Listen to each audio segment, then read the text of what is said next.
didn't see you there. Hello, it's me, Jenny, back at it again with the video that's much too late. Sorry my hair is wet, I just got back from the pool, but today I'm going to be doing a review on the Banish Acne Scars skincare line. They're cruelty-free and they're vegan. They use a lot of naturally derived ingredients. I've seen some pictures of people who had like acne all over their face and acne scarring, and their after picture, after a few months of constantly using these products, it's like, wow! Obviously, I don't have acne. Honestly, truly, my skin is not terrible, but I still like to, get into skincare, and I know that some of my followers are struggling with acne and like hyperpigmentation and scarring, so I want to try these products out, at least so I can tell y'all how I feel about them. My skin is combination oily in the T-zone, and the rest of my face is pretty much normal. Sometimes I can be dry on my nose, but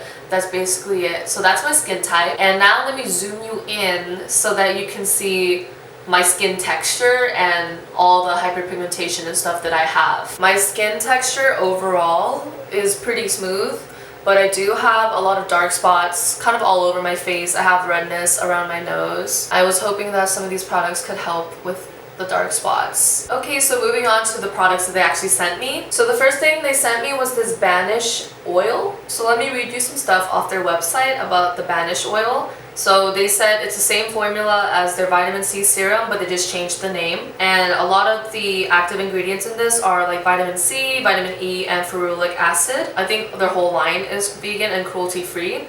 Doesn't have parabens, it's made fresh to order, and there are no preservatives. It says to use daily for brighter, smoother, and firmer skin.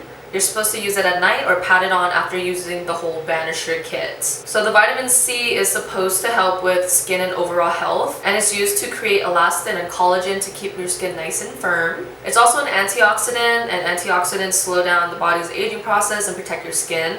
Ferulic acid is also an antioxidant. It's super powerful. It's found in cell walls of like plants. It helps to stabilize the vitamin C. And the vitamin E is an antioxidant and moisturizer. For the 15 milliliter bottle, which is the one that I got, it's $49. Yeah, their skincare, I wouldn't say it's drugstore or affordable really. They're vegan and cruelty free. They use natural products. It's made with natural ingredients. I'm not saying that natural ingredients are always better or that they can't harm your skin, but these ingredients that they've used, they've been proven to be beneficial for skin, and the before and after pictures don't lie, henny. The next thing they sent me was this pumpkin enzyme mask. For the 50 milliliter jar, which is the one that I have, it's $35. This is basically an exfoliating mask, but not like a physical exfoliant. If anything, it's like a chemical exfoliant or a natural exfoliant. This mask has a lot of stuff in it, and it has a lot of claims, so you're gonna have to sit down for this one, okay? So it has vitamin A. The vitamin A is good for healing skin to dry out acne, promote exfoliation of skin. It's good for healthy skin, hair, and eyes, and it helps to reduce oily skin. Vitamin C and beta-carotene are antioxidants to reverse skin damage, defend against skin damage, reduce fine lines and wrinkles, and improve skin elasticity.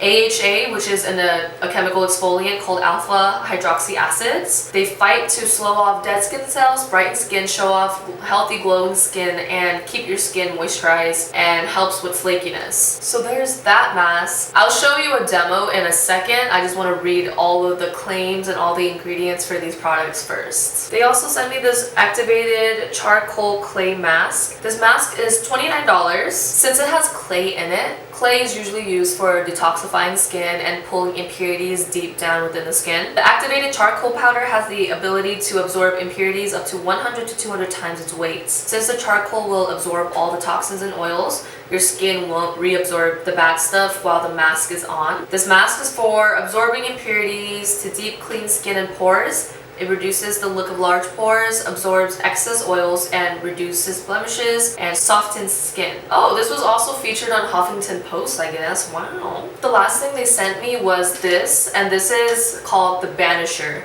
It's basically a derma roller where it has tiny little microscopic needles, and you roll it across your face. For this, you're supposed to use it every 2 weeks or so, I think, and you're not really supposed to wear makeup for the rest of the day that you do use it. And it creates tiny little microscopic tears in your skin that stimulate collagen, I think. It's supposed to keep your skin firm and also helps to lift hyperpigmentation and any dark spots and closes pores. And for this, it also came with a tiny little container to put rubbing alcohol in it so you can sanitize it before you use it every time. But of course, I lost it. Sorry. What am I gonna do? The banisher tool costs $49, which again, yes, it's kind of expensive. It's kind of very expensive. But this is skincare. A lot of people invest more money into skincare than they do makeup because if your skin sucks, then your makeup almost emphasizes it sometimes. And your skin will always be with you. You might not always want to wear makeup. So the kit that they sent me with the stuff in the bag is called the Scarring and Active Acne Kit. It's everything that I showed you without the pumpkin enzyme mask. And if you wanted to get the kit all together, it would be cheaper than just buying everything alone. And altogether it's 95 bucks. Just for your reference. Now comes the fun part when I could actually show you how I use these things and you can look at me with stuff on my face. For the charcoal mask, it's a powder. So I like to pour some of it out into my little palm here. So it says you can mix it with water or you can mix it with like a serum. I like to mix it with my witch hazel toner that I get from Target. And I just kind of scoop. This is kind of how it looks like after I mix all of it together. Because of my skin type, which is oily T-zone and normal every other place, I'm gonna put this mask only in my T-zone since it's designed to drag out impurities. Drag me, queen! Clay is also mattifying, so let's do that. You could use like a foundation brush that's clean to apply your face mask, or you could use your fingers. I don't give a fuck what you do. You could apply this with hot dogs for all I care. I would also put this anywhere you have big pores. Now for the rest of my face, I'm going to use this pumpkin enzyme mask, which looks like this. It's like the inside of pumpkin pie. This has a really weird smell, y'all. Like it smells like pumpkin, but it smells like you grilled the pumpkin. It also smells like an antique store. But we're not judging the smell of this mask, we're judging the performance. So typically, I like to use either one of these masks once a week. Just whenever you feel like you need a little pick-me-up. Oops, I accidentally put the pumpkin mask near my lips. Now I have to eat it. And because this mask is an exfoliating mask, it's gonna stink. So I would not recommend using this mask after, like, let's say you exfoliate, because then your skin is already kind of irritated. For this mask, what I like about it, I like that it does moisturize your skin after you take it off. And I like not using a physical exfoliant sometimes. Sometimes they can be too rough. Here are the masks. And now we wait about 10 minutes, 10 to 15 minutes, just until the clay dries, and then I'll just wash off the pumpkin at the same time. So hopefully my skin is perfect as soon as I cut to the next clip. Do I have perfect skin yet? I just washed off the mask. My face feels very supple and soft. My nose is smooth. Now moving on to using the banisher tool. There's actually a technique with this. You have to roll it in all directions, all over your face. So it's not really just rolling it one way for your whole face and you're done. You kind of have to keep either like roll, roll, roll, roll, and then reverse, reverse, and then X, X, X, until you're donezo. So I just kind of guess, but I like to concentrate on the areas that have any dark circles or dark marks that I don't want, because the whole point of this is to help with that. You might think, oh my god, tiny microscopic needles, but it doesn't hurt. Just feels like a little prickly. Stimulating collagen on the skin. Oh, stimulate me.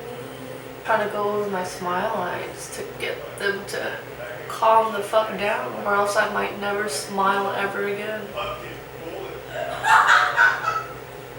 I said that it doesn't hurt while you're doing it, but after you're done and you kind of just sit there, it starts to sink in.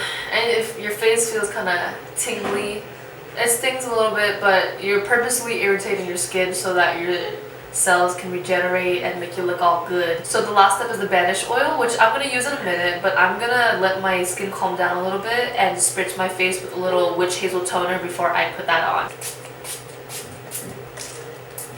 Time for the banish oil. For this, it's glycerin based, so if you use too much, it can feel kind of gross.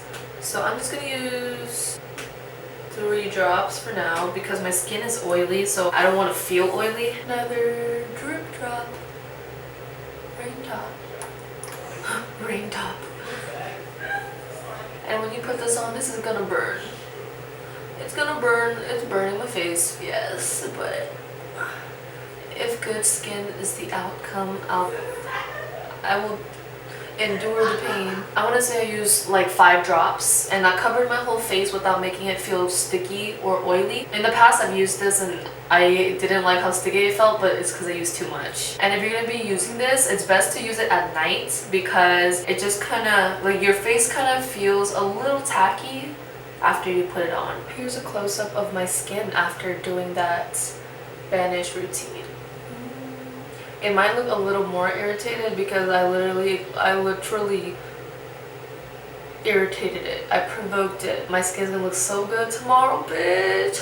After you use the banisher tool, it's recommended that you don't wear makeup, and it's also recommended that you don't really stay out in the sun because the UV rays can damage your skin when it's still in that vulnerable recovery stage. So yeah, that was my review of these Banish acne scar products. If you have any more questions, just go ahead and leave them in the comments and I will answer whatever inquiry you have. Even if it's not relating to this, I'll answer you. Y'all should follow Banish acne scars on Instagram because they post the before and after pictures and they're so wild. Here, let me just show you some right now.